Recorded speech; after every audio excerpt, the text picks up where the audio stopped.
and a very good morning to all News 9 viewers. I'm Neha Bhan. Let's take a look at some of the top national and international stories of this hour. We begin with Delhi's air quality took a dire turn on Sunday, marking the second instance of entering the severe plus category. Now, the 24-hour average air quality index worsened from 415 on Saturday to 454 on Sunday. This escalation prompted the immediate activation of all emergency measures prescribed under the final stage 4 of the Graded Response Action Plan for Air Pollution Control. To combat the worsening conditions, stringent restrictions were put in place, which included a ban on the entry of polluting trucks and other pivotal measures. Unfavorable wind conditions and a substantial increase in farm fires across northern India were cited as contributing factors to this concerning air quality situation. The Commission for Air Quality Management took swift action, directing Delhi and NCR states to enforce various measures such as halting construction work for linear public projects and permitting 50% of government and private office staff to work from home. Based on thresholds set under the Graded Response Action Plan, an average AQI beyond 450 is enough to invoke a severe plus or stage 4 category measures. Now let's give you an account of the most polluted cities from all across the world. Aksu in China is the most polluted city in the world with a staggering AQI of 1,234. New Delhi comes in third on the list with AQI of 557. Following Delhi, there are a total of 10 other Indian cities which make it to the list. This includes cities adjoining Delhi like Noida, Faridabad and Ghaziabad.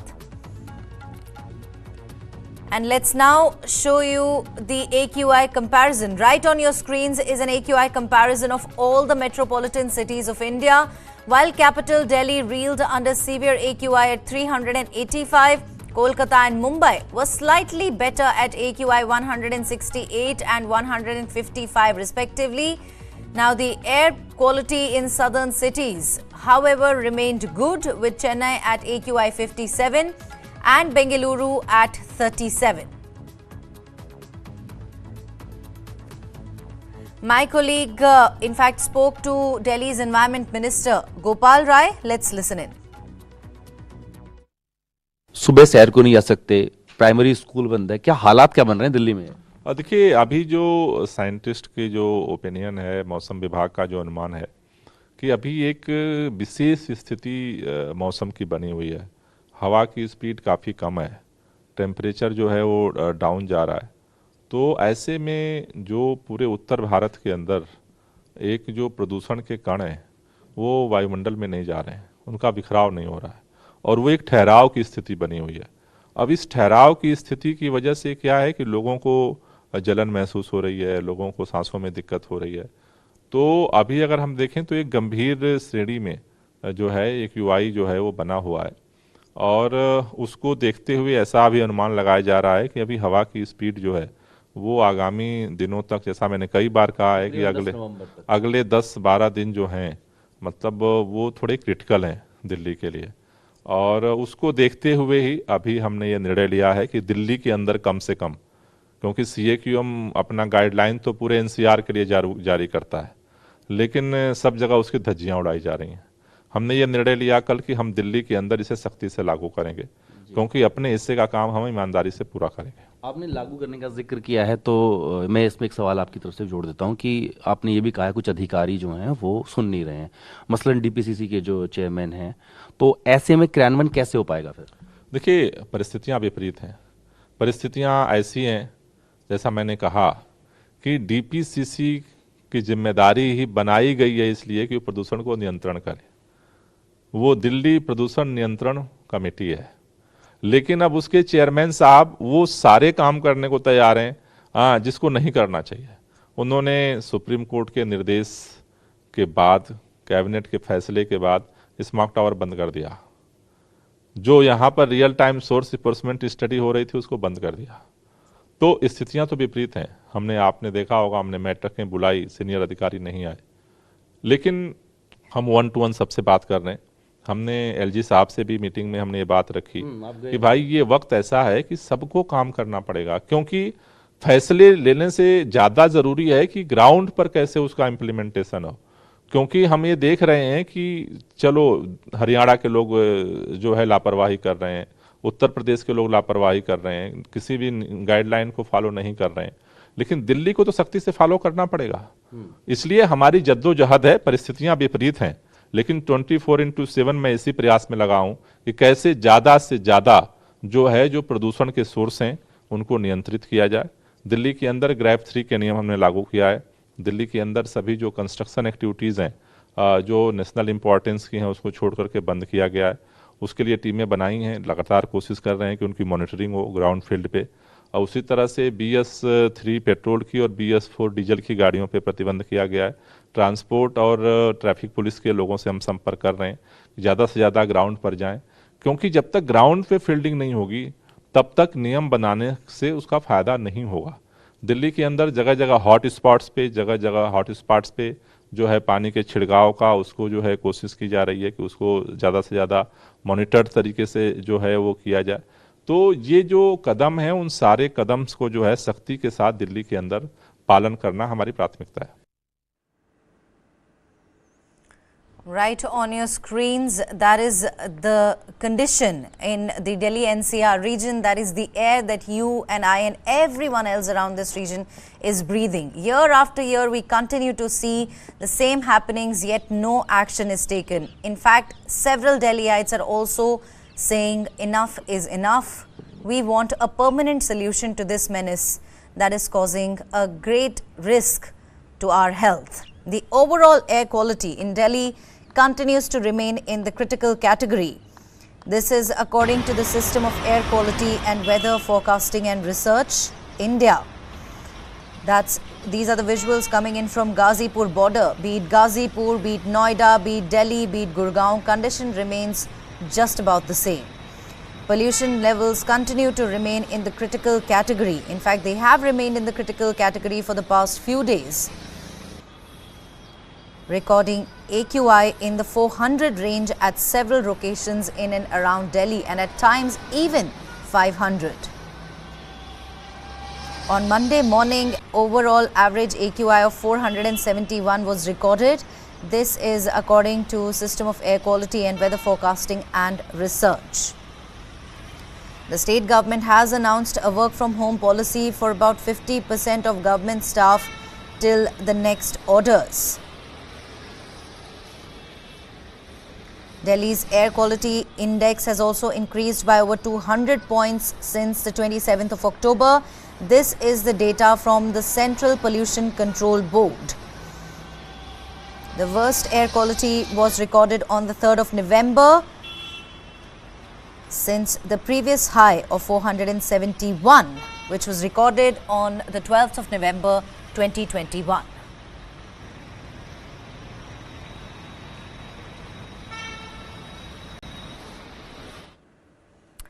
In a new development, the Supreme Court has rejected the appeal of the Gyanvapi Masjid Committee regarding the transfer of a case related to the Gyanvapi Mosque.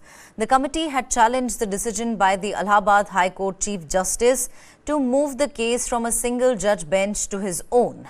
The case, which revolves around a recent dispute over the mosque, emerged in 2021 when Hindu worshippers sought permission to worship inside the mosque. Masjid Committee had filed petitions challenging the maintainability of suits filed by Hindu worshippers seeking the right to worship in the Gyanvapi Mosque, which is prohibited under the Places of Worship Act 1991. In the latest, the Supreme Court has rejected the appeal of Gyanvapi Masjid Committee regarding the transfer of a case related to the mosque. Supreme Court has simply refused to interfere with the transfer of the Gyanvapi Mosque case.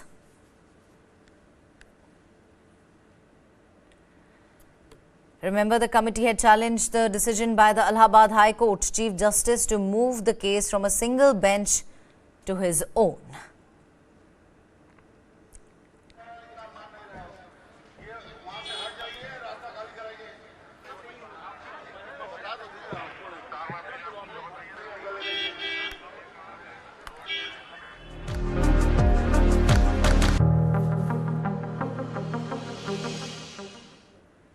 Switching our focus to some important political developments back home, Chhattisgarh Chief Minister Bhupesh Baghel on Sunday released party's manifesto named Bharose Ki Ghoshna Patra 2023-28 for the upcoming assembly elections in the state. Announcing the poll promises, Baghel said that if the party is elected to power, they will conduct a caste census in the state. He also assured of providing a 500 rupees subsidy on gas cylinders. According to Baghel, all the schemes that are currently operational will continue as well if Congress retains power in the state.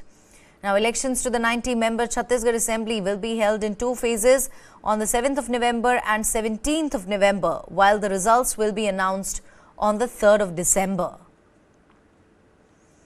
It's the Congress that currently rules Chhattisgarh, and if poll pundits are to go by, it has a fair chance of making a comeback in the state. Bhupesh Baghel, their chief minister, enjoys quite a lot of popularity among the people given the various schemes that he has introduced over his tenure as the chief minister. He also spoke with the media. Let's listen in.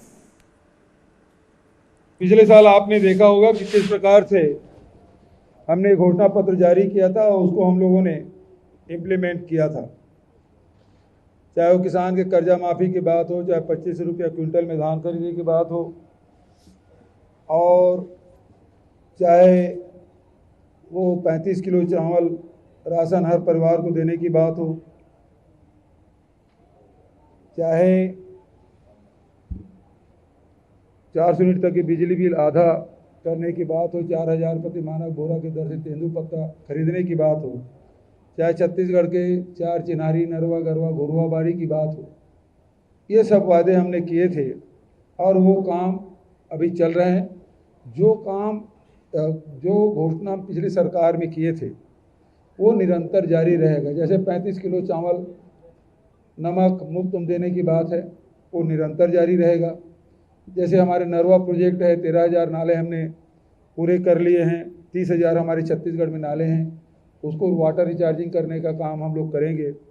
और जिस प्रकार से गौठान लगभग 10,500 गौठान बन चुके हैं और उसमें से 6,600 गौठान स्वावलंबी हो चुके हैं। अब वो कार्यक्रम निरंतर जारी रहेंगे, बल्कि उसको और मजबूती प्रदान करने का काम हम लोग करेंगे।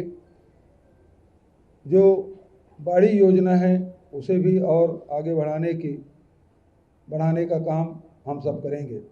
आदरणीय साथियों, इस चुनाव में जो घोषणा पत्र लेकर आए हैं, भरोसे का घोषणा पत्र है। भरोसा बरकरार, फिर से कांग्रेस सरकार, वादा है फिर निभाएंगे। तो पहली बात इसमें से गारंटी के रूप में हमारे नेता राहुल जी, खड़गे जी, प्रियंका जी, शैलजा जी ने गारंटी के रूप में दी है। तो 20 क्विंटल धान खरीदी की शुरुआत तो हम लोगों ने पहले कर दिया, 1 नवंबर से शुरू हो चुका है। दूसरा, इस बार भी किसानों का कर्ज माफ़ होगा। 20 क्विंटल प्रति एकड़ तक के धान खरीदी हम करेंगे।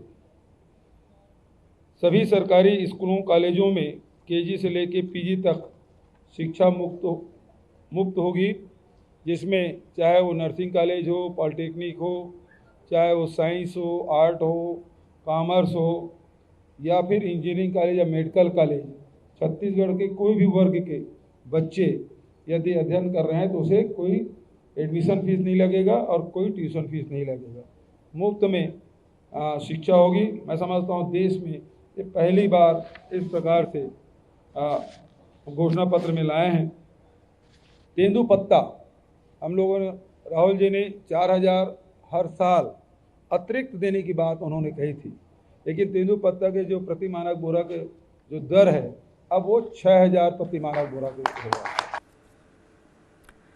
The BJP on Sunday released a list of 15 candidates, which includes some fresh faces for the 25th of November Rajasthan Assembly election. The party has dropped sitting MLA from Mavli, Udaipur, Dharmanarayan Joshi, and fielded KG Paliwal instead. Among the new faces fielded by the party are Gopal Sharma from Civil Lines and Ravi Nayyar from Adarsh Nagar. Rajasthan will go to polls on the 25th of November, and that's when the fate of the Congress as well as the BJP will be decided. However, if the poll agencies are anything to go by, and also taking a look at how Rajasthan has been traditionally voting, since 1993, the state has had a habit of giving an alternate government every 5 years. Given that right now it's the Congress, in fact, there are several political agencies which are also predicting that it will be the BJP that will form the government on in this election, after the elections are over and people will vote the party to power. Meanwhile, interestingly enough, this time around, BJP has not revealed its chief ministerial face.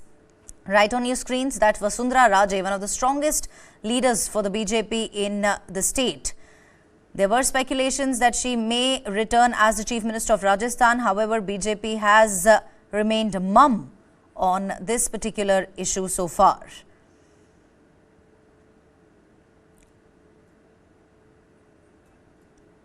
There has been a lot of infighting that jolted the Congress party in these 5 years, and all of that was out for the public to witness.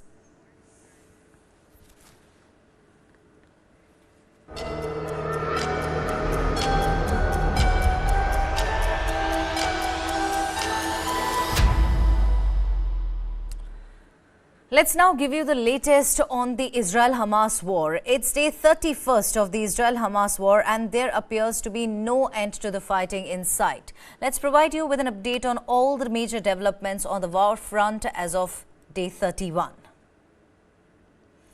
Israel army claims to have cut the Gaza Strip into two and also surrounded Gaza city. That's a massive claim they're made by Israel. Meanwhile, communications in Gaza cut for the third time. The heavy Israeli bombardment hit overnight across the enclave and resulting in a complete communication blockade. U.S. Secretary of State Antony Blinken has arrived in Turkey. U.S. Central Intelligence Agency Chief William Burns has arrived in Israel. He will be holding meetings with several officials. Israeli airstrikes hit two refugee camps in Gaza, killing scores of people. Now, there are 9,770 Palestinians have lost their lives in the Israel-Hamas war. Meanwhile, World Food Programme has stated that has estimated that there is only about 5 days of food left in Gaza.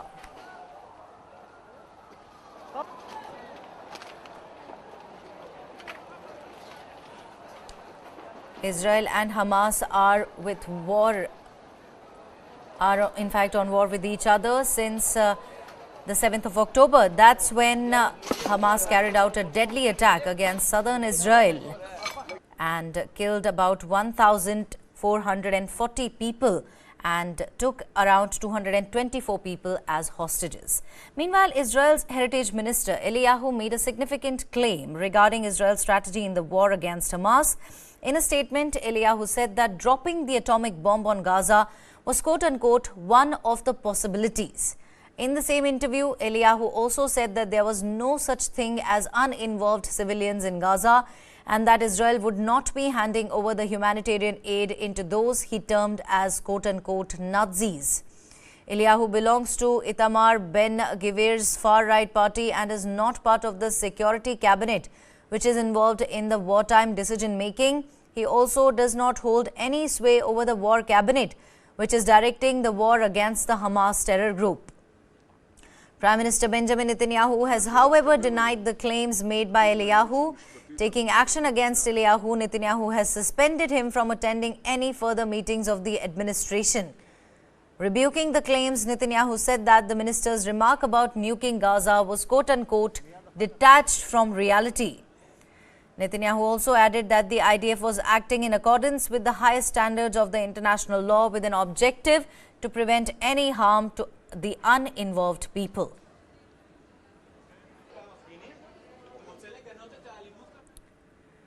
US Secretary of State Antony Blinken arrived in Ankara. He is planning to hold talks about the situation in Gaza with his Turkish counterpart Hakan Fidan. Just before Blinken showed up, things got pretty intense in southern Turkey. The police had to use tear gas and water cannons as hundreds of people at a pro-Palestinian rally tried to storm an air base where US troops are stationed. Washington wants to prevent a wider regional conflict and has stepped up diplomacy with regional countries whose populations have been angered by Israel's assault on Gaza.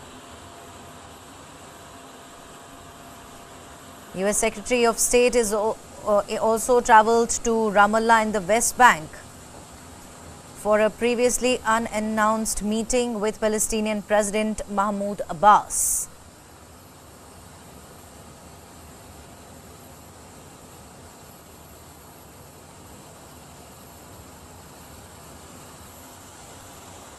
He has now arrived in Ankara and is planning to hold talks about the situation in Gaza with his Turkish counterpart Hakan Fidan.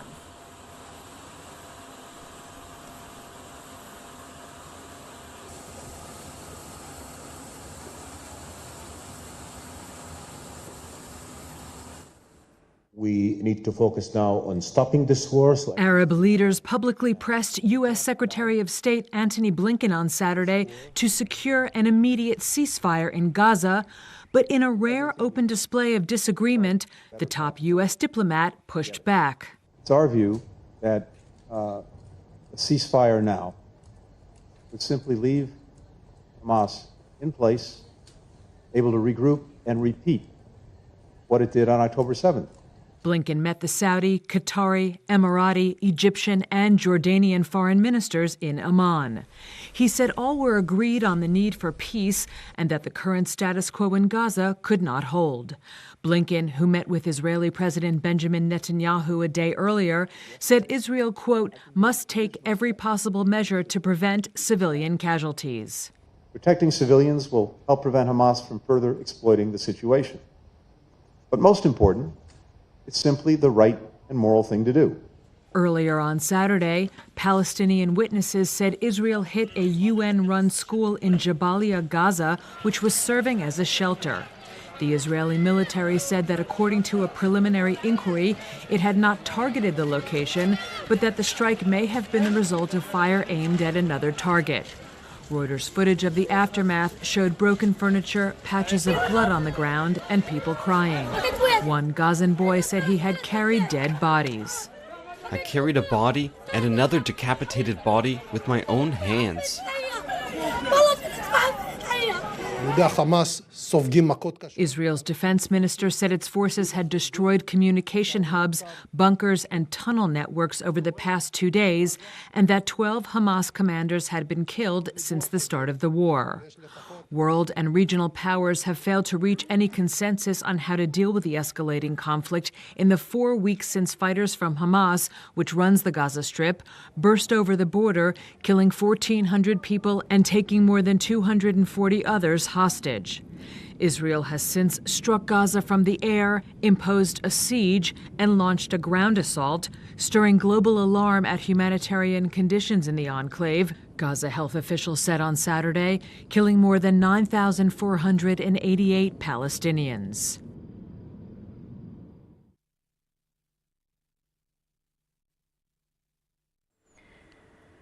Now, there are Arab leaders publicly pressing the US Secretary of State to secure an immediate ceasefire in Gaza. In a rare open display of disagreement, Antony Blinken pushed back as he stood next to his counterparts at the press conference.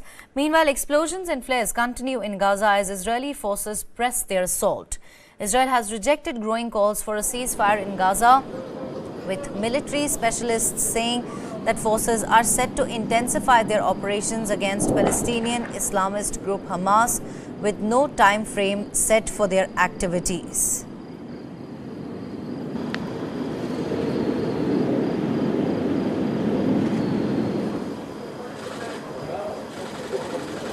Meanwhile, Israel also claims to have cut the Gaza Strip into two and surrounded the city. There is a total communication blockade for the third time in Gaza as heavy Israeli bombardment continued to hit the region overnight. Now, Israel's defense minister has said that Israel has delivered a quote-unquote hard blow to Hamas brigades and destroyed critical military infrastructures belonging to Hamas terror group. Addressing a press conference, he said that the IDF had killed 12 Hamas commanders till now and would continue chasing other terrorists. Hamas brigades are getting hard blows, and we dismantle infrastructure after infrastructure. We can see here the areas in Gaza. In each square, there are infrastructure. These are falling apart as a result of the determined action of the fighters of the army. I can tell you that 12 Hamas commanders were killed. We will get to everyone, from the chain of the command to the terrorist in the field. United States President Joe Biden said on the 4th of November that progress had been made on securing a so-called humanitarian pause in the fighting between Israel and Hamas. President Joe Biden on Saturday said yes when asked by reporters whether any progress had been made on the prospect of a humanitarian pause in the conflict in Gaza. Take a look.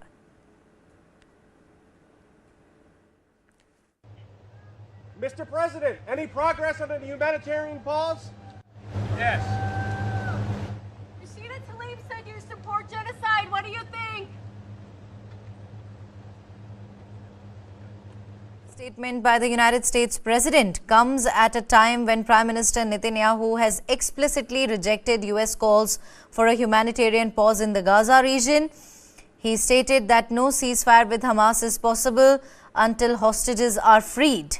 He stressed that Israel refuses to any temporary ceasefire that does not include release of hostages.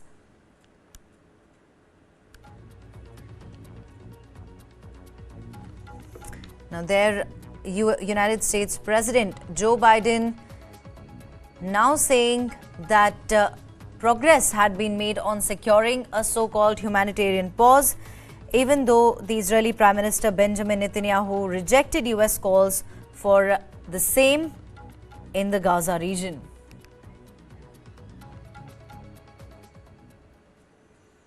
Hundreds of people gathered outside the residence of Israeli Prime Minister Benjamin Netanyahu in protest against the administration's failure to bring back hostages held by Hamas in Gaza.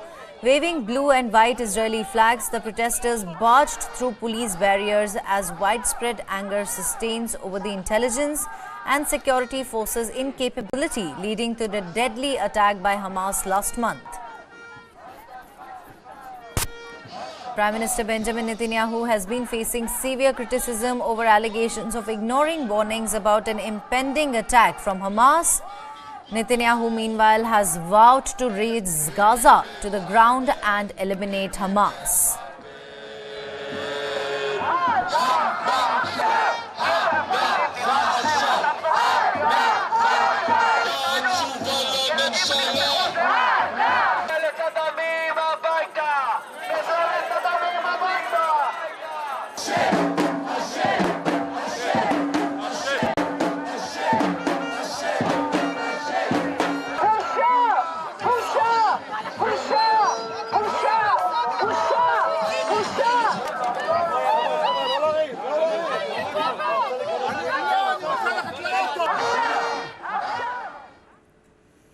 Israel says that in the combined activities of its ground, air and naval forces in the Gaza Strip, over 2,500 terror targets have been struck. In an update posted to its Telegram channel, the Israeli military said that the IDF troops are continuing to eliminate terrorists in close-quarter combat and direct aircraft to strike Hamas terrorist infrastructure, weapons depot and observation posts, command and control centers in the Gaza Strip as well. Overnight, IDF troops directed aircraft to strike a Hamas military compound containing command and control centers, observation posts, and additional terrorist infrastructure. During the combined activities of ground, air, and naval forces in the Gaza Strip, over 2,500 terror targets have been struck.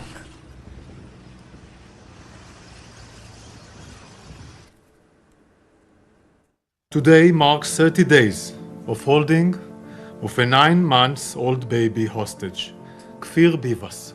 My young boy just turned a year, a couple of days ago.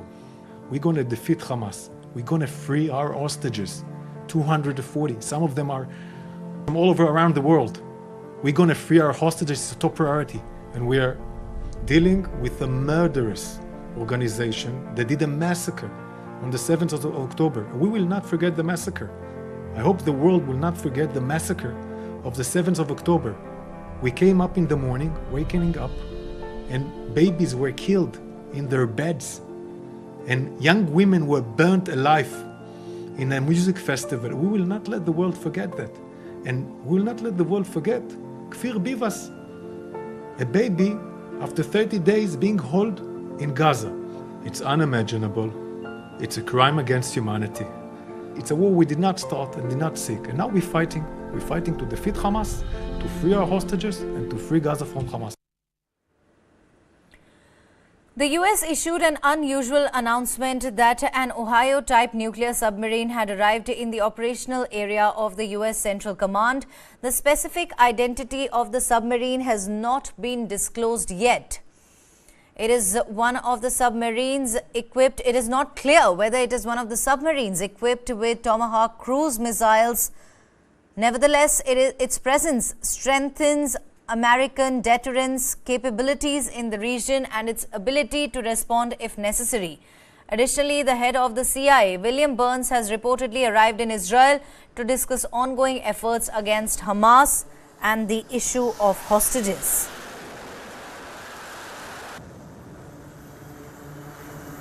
The U.S. Central Intelligence Agency Chief William Burns has already arrived in Israel for meetings with the officials on the first stop of a multi-country trip.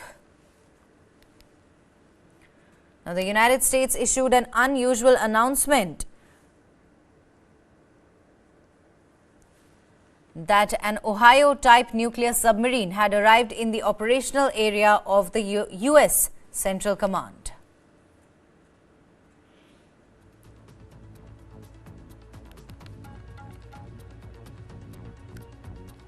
The specific identity of the submarine is not yet known. It is not clear whether it is one of the submarines equipped with Tomahawk cruise missiles. Nevertheless, its presence strengthens American deterrence capabilities in the region and its ability to respond if necessary.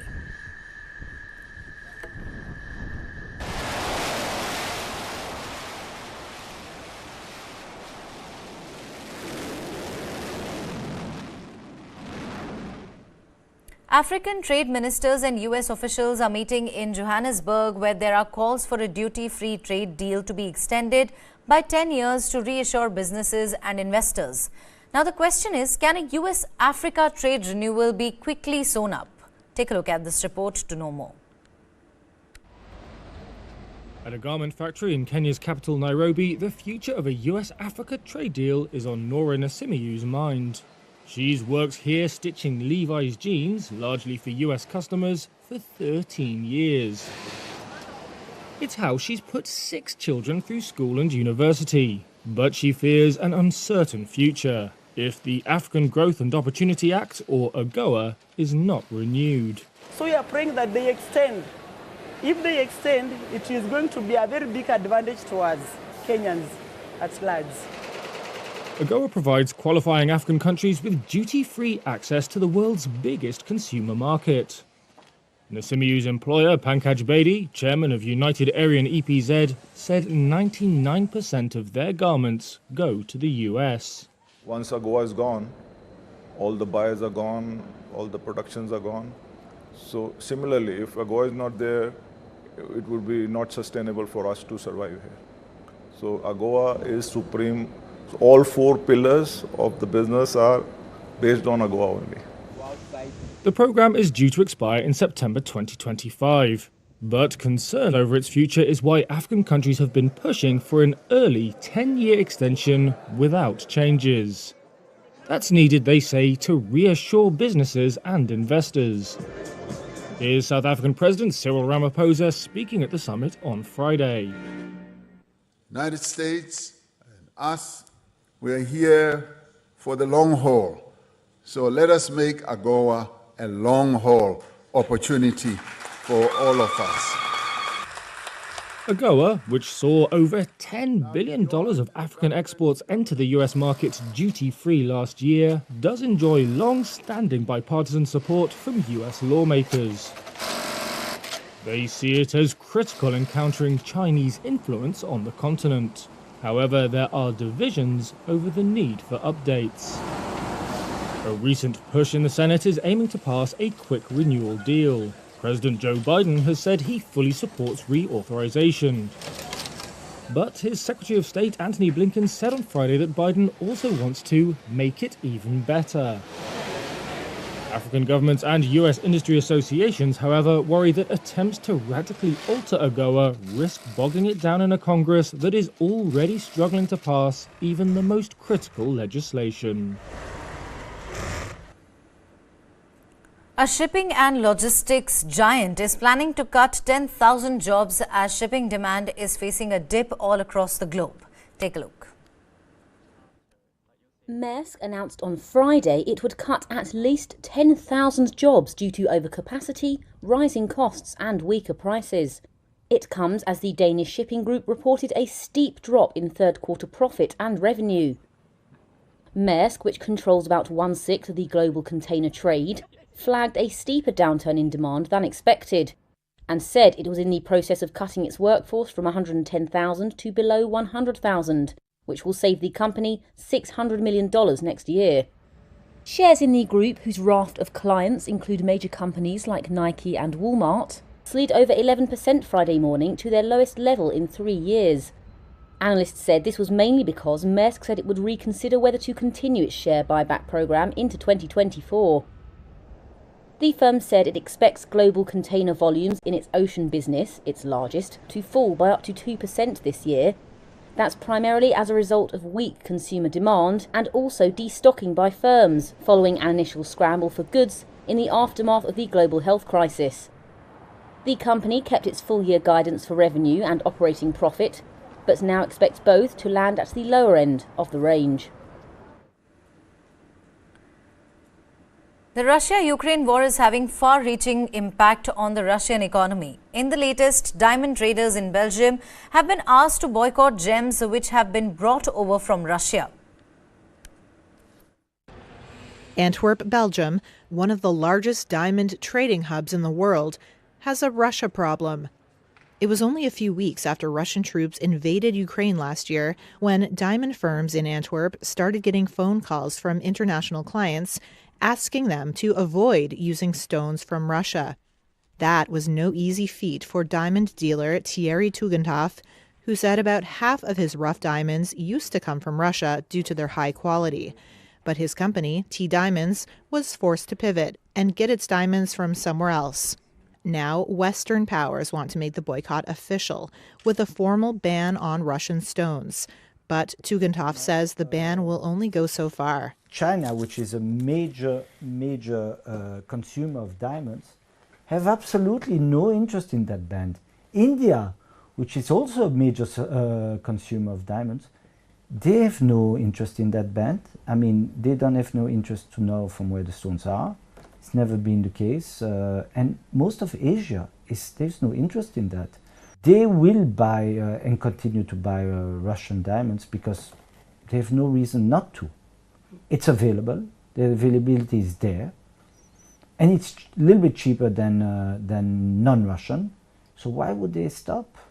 Major Western jewelers, from Tiffany's to Cartier, have been keen to distance themselves from Russia's lucrative diamond trade.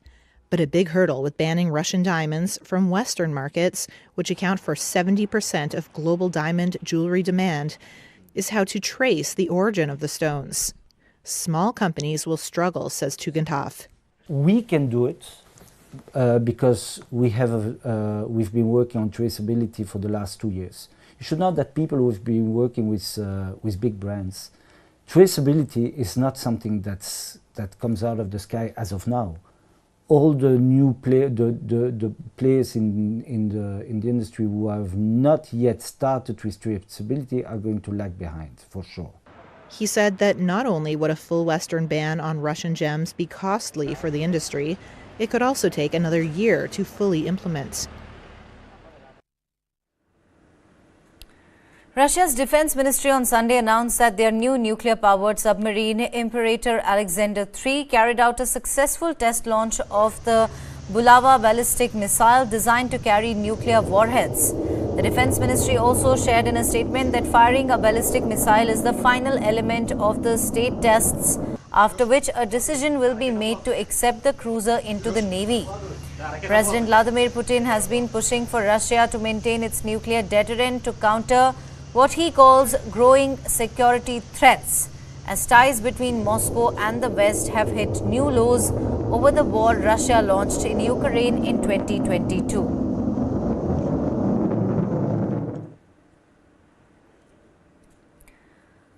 More than 7,000 lawsuits filed in the United States have alleged that dozens of cosmetic companies are selling their relaxers which contain chemicals that increase the rise of developing uterine cancer.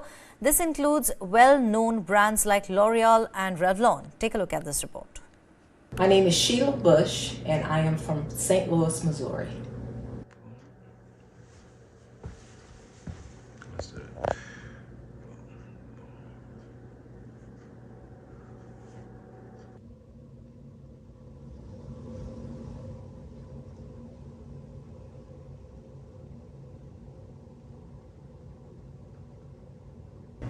I was diagnosed with uterine cancer in my doctor's office. I was away on vacation and I was in my 50s, my late 50s. I hadn't had a cycle for about 2 years.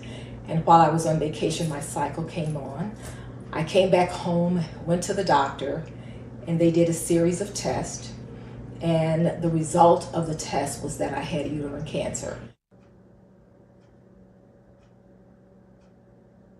I started seeing and hearing about it on social media and different comments about it. And I want to say I saw it on television maybe 3 times. At that time, I mentioned it to a friend and then I was like, I don't know if this is legit or not. And so she suggested, well, give them a call to see, what do you have to lose?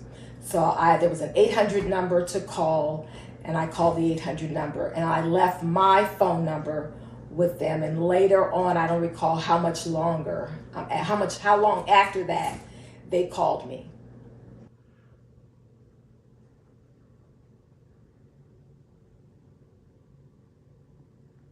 Yes, I got my hair relaxed. I was 13 years old, and my mom took me to the beauty salon. And the way that they apply the chemicals, the way they apply the hair, they put a base on your scalp first, and then they put the chemical on the hair. And they have to work the chemical into your hair, and they leave it on the hair for a certain amount of time. The chemical did burn your scalp occasionally if they didn't baste it well, and then sometimes if they did baste it very well, the chemical would burn your scalp.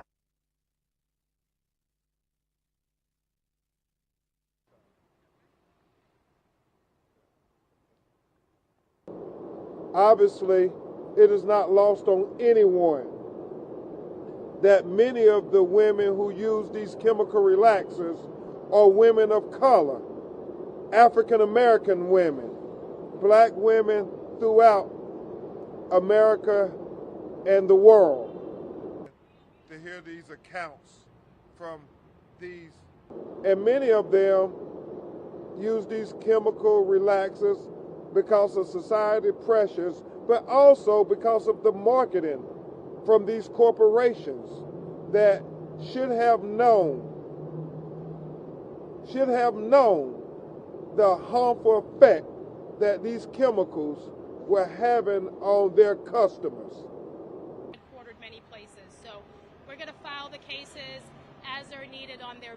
They were told if you want your hair to be straight, if you want to look professional, if you want to fit in, you use a relaxer. And it's so troubling that it was a cultural phenomenon with black people because we were trying to live up to the standards that America has placed on black women, never knowing the detrimental health consequences that these relaxers were causing black women. Yeah, she definitely did. Whenever I would go for a job interview or if I was working, an event, she would always encourage me to go with my hair straight. She just felt like having natural hair was trying to make a statement or be a rebel, and she always kind of encouraged conformity.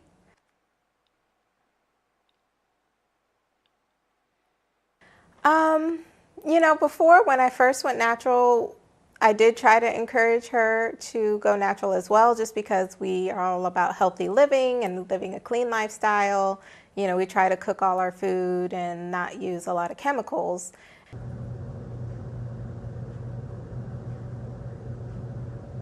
I never disliked my hair. What I didn't care about is that sometimes it was very uncomfortable. It hurt getting the hair combed. When we went to school, our parents would style our hair in ponytails, or they would braid our hair because that was our culture. It was easy to do. Growing up in the 60s, I went to a segregated school where they had the blacks on one side and the whites on the other. And so we would hear negative things about our hair because that was just the time. Race was a problem back then, and so you would just hear negative things about your hair, about your appearance, period.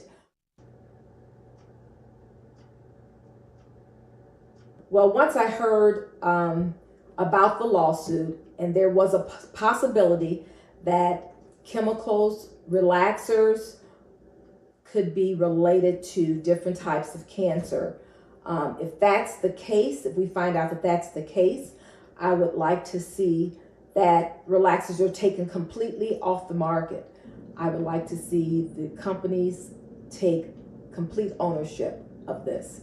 And if there is compensation that is to be given as a result of this, I think it should.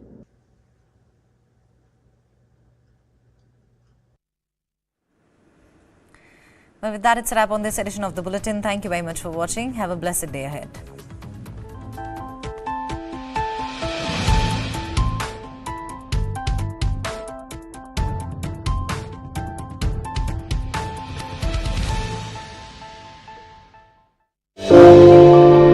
They picked my husband.